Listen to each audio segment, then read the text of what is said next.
We're discussing your book, Adventures of a One-Breasted Woman, Reclaiming My Moxie After Cancer, and you can find it in any local bookstore. Yes.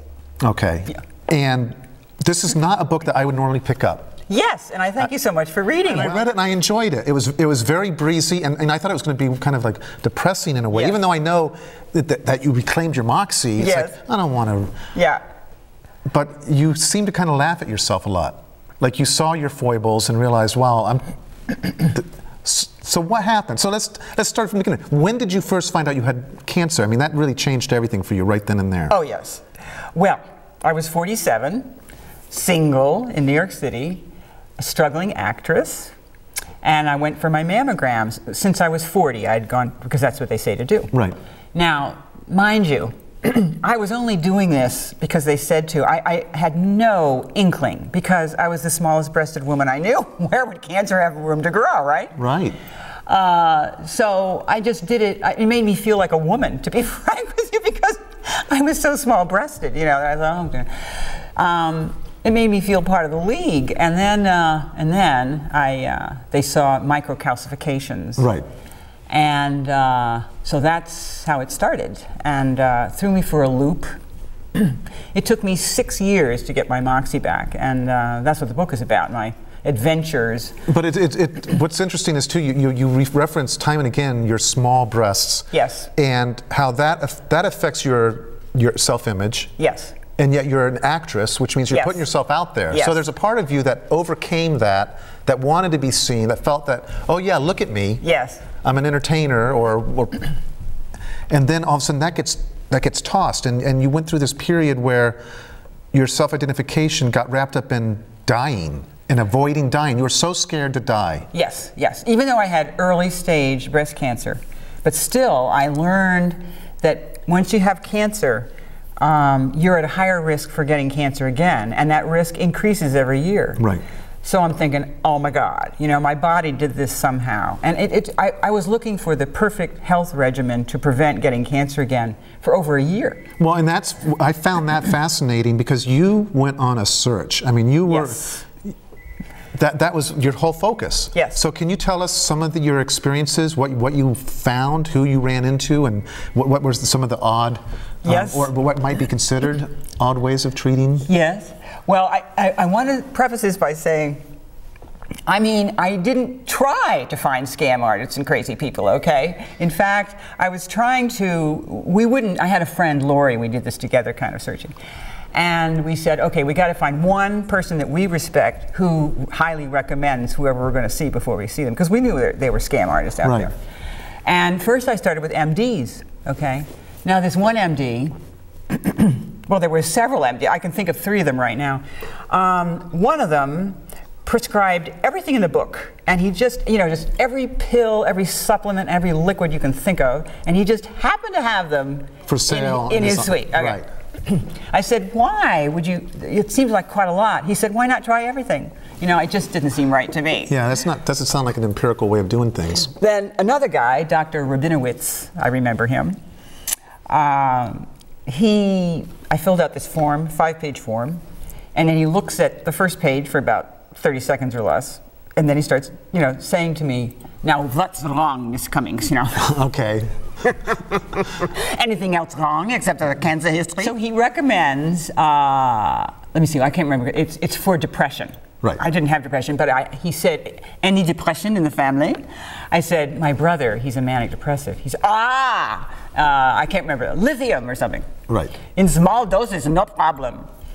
And then I said, I don't think so. And then he said, and by the way, if you have trouble with your hair, I have hair replacement therapy. Oh boy. I'm telling you, this was on a suite in, I don't know, Lexington or Park Avenue in New York City. An actual doctor. Yeah, oh yeah, an MD. And so you went to different types of alternative healers. Oh yes. I loved some of them. And they were I had criteria for my health regimen, my healer, okay? It had to be hard, but not too hard? Yes, well, let me get the other one first. Okay. That's true, because I didn't realize that at first. They couldn't disappear on me, okay? Which one did? Two did, okay. Yeah. One was a Chinese herbalist who was highly recommended. I mean, she really cured somebody who had a brain tumor. That's pretty impressive. At least that's the brain tumor went away. Whether or not she affected the cure. Yes, exactly. Science it was can't in remission say. Right. But nevertheless, and another friend of mine was going to this person, and so I felt safe. You know, she was one of the first people I really felt safe. Okay, I got it now. It doesn't take too much. You know, I just have to take this. She ground it up, and I just had to take it in water. Right. But she disappeared on me. She went to Tokyo, and then she was, you know, doing somewhere else, and her brother was filling in for her. I thought, that's not whose diplomas are on the wall, right? And then this other guy who was marvelous. He was a PhD biochemist, and he had done his PhD thesis in anti-carcinogenic foods. And I thought, that sounds healthy, right? And he was a very, very nice guy. Very, very intelligent, warm, compassionate. And imagine, I mean, he did his thesis on this, right? And it was wonderful until he said, your bloods look great, except for your killer cells. Your killer cells, let's raise them. I said, okay, fine. He said, I want you to take all these mushroom pills. I think it was 6 maitake and 6 shiitake mushroom pills a day. That's 12 mushroom pills a day. Well, excuse me, but you know, I got the worst yeast infection of my life. Right. So I called, and I kept calling and calling, get his answer machine, and he wouldn't answer me. And I think what happened was, because he wasn't an MD, he was afraid that he would get in trouble for, you know, practicing medicine without a license. I mean, he was under the auspices of an MD. Right. But I think he was afraid. Right. And I appreciate that. But I was very upset because, again, I felt safe, you know. So that was, you know, people disappearing on me. And then there was this guy I liked very, very much, but he scared me. This was, he was helping me in various ways, giving me various supplements, and he also gave me ozone treatments, which I know sounds a little bit out there. He had absolutely no credentials, but as you can see, I went to MDs with all kinds of credentials, and they were, you know, some of them were scams. And he'd been treating a lot of people. There were a lot of cancer survivors going to this guy, and a friend of mine was going to this guy. So, you know, I wasn't completely crazy going to him. Well, anyway, one day I'm lying next to this other woman getting her ozone treatment also. And she tells me, did you know, I can't remember his name right now, that he has his comatose mother in the back room and he's keeping her alive in the back room? I said, really? And that, I hit the wall. I just, you know, I that was just too creepy. The police were going to be coming in the front door, you know, any day. And actually, unfortunately, I heard a few years later he was shut down. I hope to God he wasn't put in jail. I mean, he was actually helping people. He was helping people. He was helping people. I mean, who's to say? I'm not a scientist or an MD, God knows. But you might play one on TV someday. Well, that would be fun. So there was that. And then there were people who cost too much. Right. You know, way too much. Right. You know, thousands of dollars for the first, you know, visit or something like that. And then the criterion of effort. Right. Right. If it seemed too easy, then it couldn't be true. But if it was too hard, it's like, I'm not doing that. Yeah, exactly. So I went to a homeopath, and that was too easy. You just drop these little pills. It's just too easy. I thought, I mean, I believe in the concept of homeopathy. Mm-hmm. But it just didn't, it wasn't enough effort. Right. So then I was doing Chinese herbs where you had to boil your herbs for an hour, and then you drink it, and then you boil it again, and you drink it. You have to do this every single day. I know that doesn't sound like much, Drew, right? Right. But to me, I was a New Yorker. Right. I mean, you didn't want to be tied down to doing that at a particular time every day. Exactly, right. And then I did macrobiotics, which was beautiful. Have you ever done macrobiotics? I have not. Well, it's a beautiful thing. It's like a meditation, you know, and for a few weeks there, I was doing it, but it's a lot of work. Right, and that's why I haven't done well, also, I like all foods. I'm just not. Are you an omnivore? I am an omnivore. Oh, okay. And I think, but I'm an omnivore with the idea that moderation. Yes. And certainly in our society, we have too much salt, too much sugar, too many preservatives, too much high fructose corn syrup. I mean, I think that if you avoid the excesses of packaged foods, and you're not a glutton, you might be able to avoid some of these cancers. Because we have cancer cells in our bodies naturally anyway. Right. So whether or not they get triggered to metastasize is the key.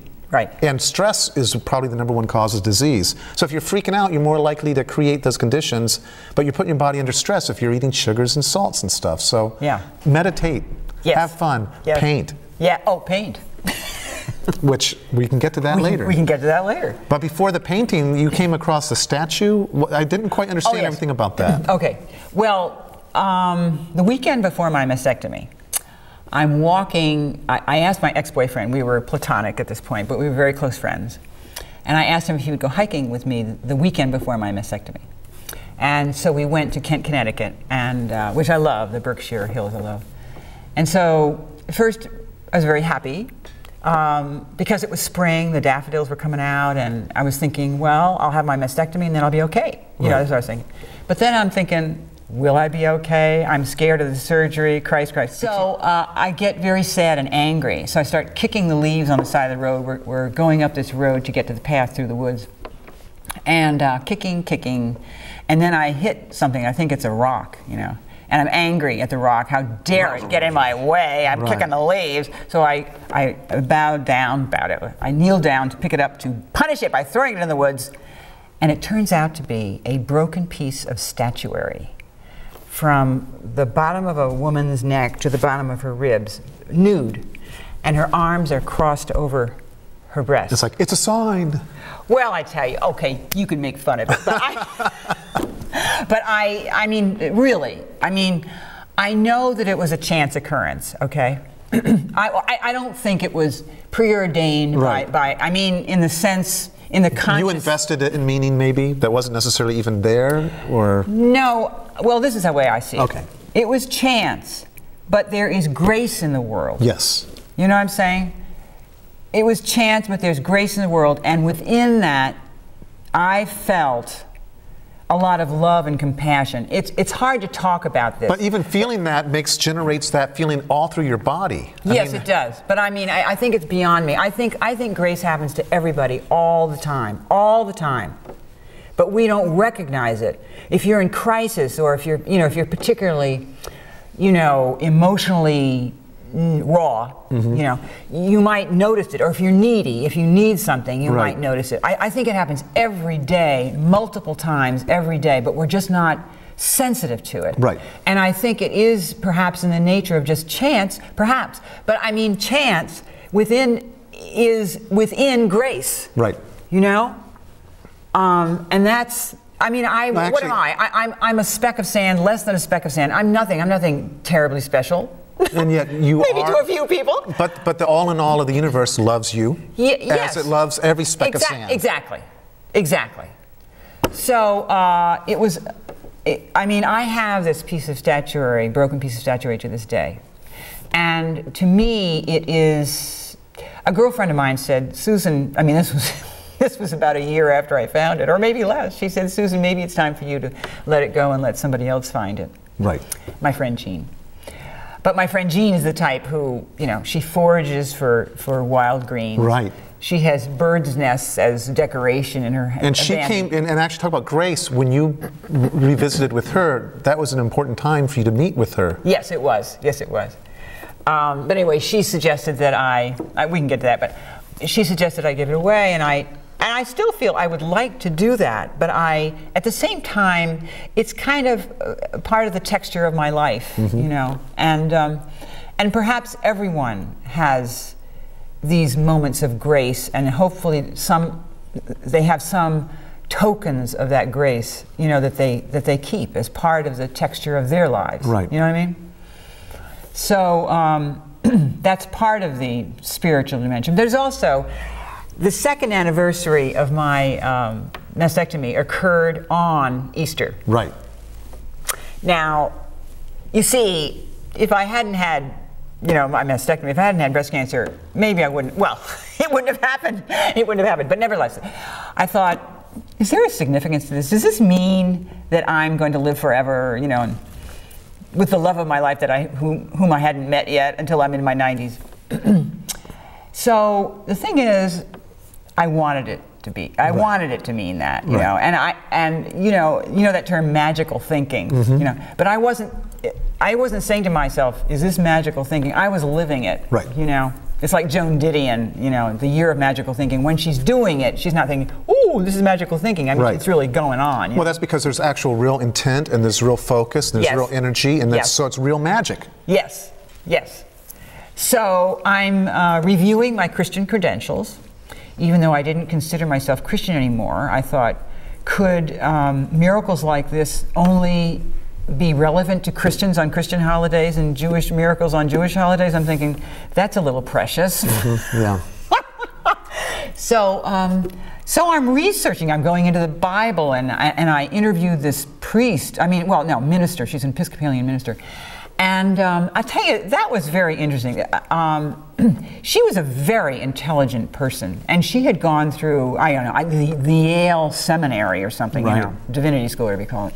She was very sophisticated, and yet she was practically crying. I was talking to her. Do you think there's any validity? Do you think this could mean, you know, that this is a great sign for me? You know, and she didn't answer my question. But the way, and I don't think she was faking it. I mean, she was in touch with God's love. Right. You know, and then so that was one thing that really struck me, because I knew that she knew some of the things I knew. Things like, you know, Jesus didn't say 82% of the things ascribed to him in the Bible, and that there's so many inconsistencies among the New Testament, you know, the books of the New Testament. And yet there she was, a minister. Right. And so it really got home to me, the mythology. I hope I'm not offending anybody by saying this, but this is the way I look at it. Right. The mythology of Christianity, and that there's validity in that, because it speaks to our souls, and there's truth. I just got shiver. Okay. That's confirmation. Okay. Yeah, exactly. So I have a different relationship with Christianity, even though at this time I do not go to Christian churches, because some of the stuff just drives me up the wall. Well, you are the church. Thank you. I mean, I'm a Unitarian. Okay, there you go. But I mean, that's how I consider myself a Christian, and yet I would not necessarily, I don't go to any particular church. I believe in the message of Christ, which is love. Right. That's for everybody. So we have the statuary. That meant something. You talked to the Episcopalian minister. Yes. Who was tearful. Yes. And was wise enough not to tell you. Yes. She was wise enough not to say, Susan, do you have all your marbles? So there's a lot of spirit. There are other things spiritually, but I would like to. I'd like to say that I think that the book shows a lot of hope for people, because it goes 6 years after my treatment, you know, and in the end I do get my moxie back. Right. I'm actually now a 20+ year survivor. Took me a while to write the book. Right. That's okay. Well, I think you have more writing in you. Yes, thank you so much. Thank you so much. What was I going to say? Oh, okay. So I think it shows that you know, that we have inner resources that help us heal from challenging situations, and also that there's grace in the world. And I think it also shows, in my case, art was critical, you know, I mean... And had you been an artist before, you started taking art therapy in Boston? No, in New York. In New York, okay. At Memorial Sloan Kettering, they offered it. That's where I had my mastectomy. And I was like a barely stick figure drawer, you know. At the time? At the time. Yeah, well, I still am. Oh, okay. Well, because when I read that, I mean, that was so powerful to me, the art therapy. Yes. That's something I did as a child. If I was sad, I would draw sad faces. Wow. And then I would make them slowly, I'd draw faces until they were laughing, and then I would be laughing. Oh, wow. So, I mean, to me, that was self-therapy. Oh, my God. Yes, exactly.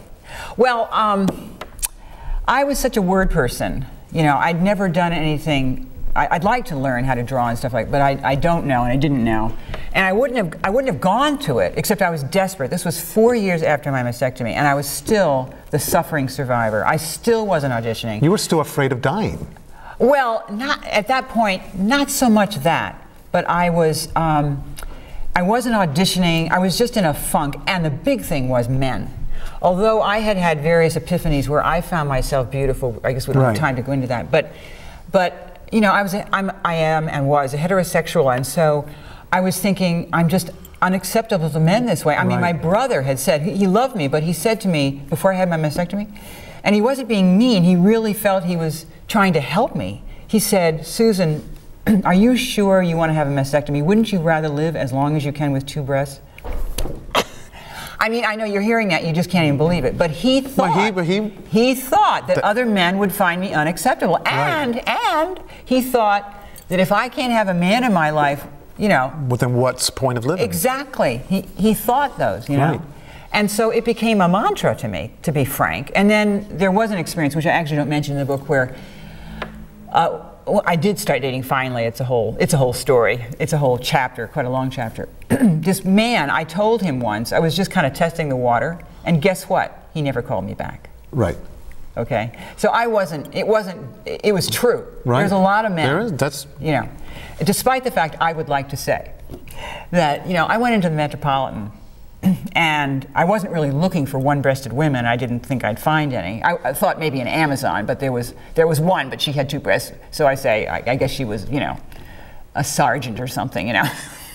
Got her breast back after losing it earlier. Yeah, okay.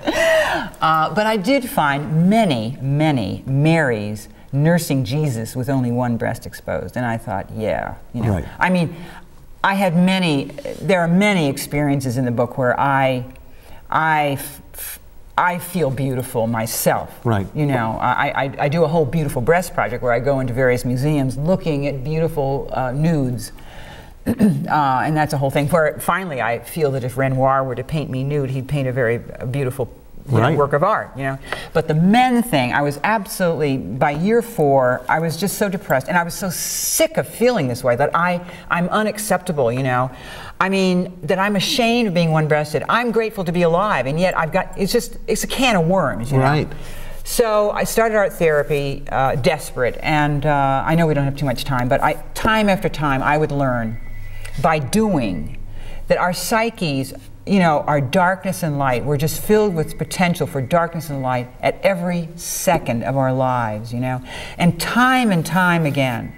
I mean, once we did this, we were cutting out, she said, cut out pictures in these magazines that attract you. You don't have to know why. So I cut out something like 28 images, you know, from a man lying on a bed of nails to a woman dancing in ecstasy. I mean, just, you know. So this one day, my ex-boyfriend tells me, I mean, this went on for about a year in art therapy, and the crisis that was an opportunity was when, I mean, I had wonderful experiences in art therapy. It was just wonderful to experience these things, but my life wasn't changing until my ex-boyfriend says, Susan, I have a new girlfriend.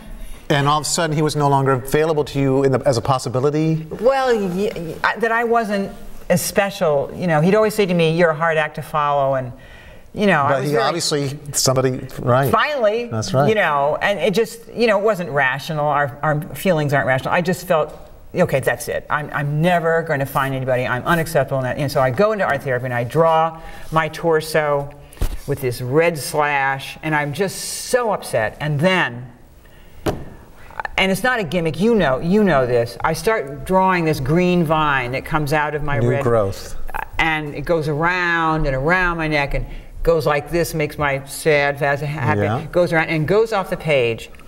And we would title our pieces, and so I titled this, Take the New Road, Babe. And I did.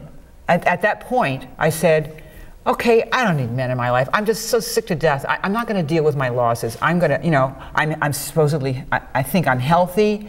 I've got things I want to do. I've got wonderful girlfriends. I'm going to go out and live my life. So I started auditioning again.